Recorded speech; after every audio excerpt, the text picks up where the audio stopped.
Hello বন্ধুরা, সাথে আছি মহসিন রেজা। আজকের ভিডিওটা খুবই ফ্রুটফুল হতে যাচ্ছে, স্পেশালি যারা র্যাবিসের টিকা নিতে যাচ্ছেন, আজকে যারা দিতে যাচ্ছেন, যারা দেখা যায় সৌভাগ্যক্রমে আমার ভিডিওটা পেয়ে গেছেন, তাদের জন্য এটা খুবই ফ্রুটফুল হবে। কারণ সরকারি হাসপাতালগুলোতে টিকা দিতে গেলে আসলে আপনি কোন বিষয়গুলো খেয়াল রাখবেন, কোনগুলো একদম মানে 100% আপনি বুঝে আনবেন। যদি সেটা আপনি বুঝে না আনতে পারেন তাদের কাছ থেকে, সেই ক্ষেত্রে কিন্তু টিকা দেয়া না দেয়া সমান হয়ে যাবে।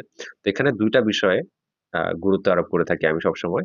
একটা হচ্ছে টিকাটাকে মানে সঠিক কোল্ড চেইন মেইনটেইন করে রাখে কিনা।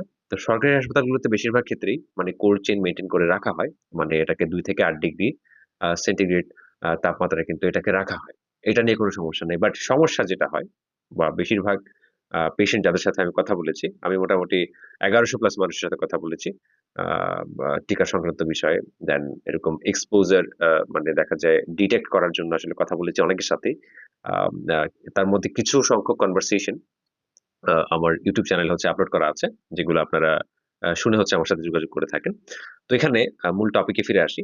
তো কোল্ড চেইন মেইনটেইন এর ব্যাপারটা কিন্তু ওরা ঠাকভাবেই করবে। সেটা সমস্যা না। কিন্তু অনেকে টিকা নেয়ার পরে এসে আমাকে বলেন, আমি যখন জিজ্ঞাসা করি যে, "টিকাটা যে আপনি নিছেন, এই যে এরকম একটা ইনসুলিন সিরিঞ্জ কিন্তু আপনাদেরকে দিয়ে টিকাটা দেবে।" আমি দেখিয়ে দিই।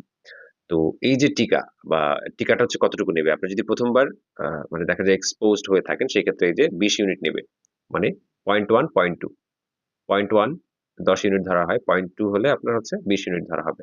তো এরকম ২০ ইউনিট বা হচ্ছে 0.2 নেয়ার পরে আপনার একটা আর্মে হচ্ছে 0.1 বা ১০ ইউনিট দিবে, আরেকটা আর্মে হচ্ছে 0.1 বা ১০ ইউনিট দিবে। এভাবেই কিন্তু দিতে হবে।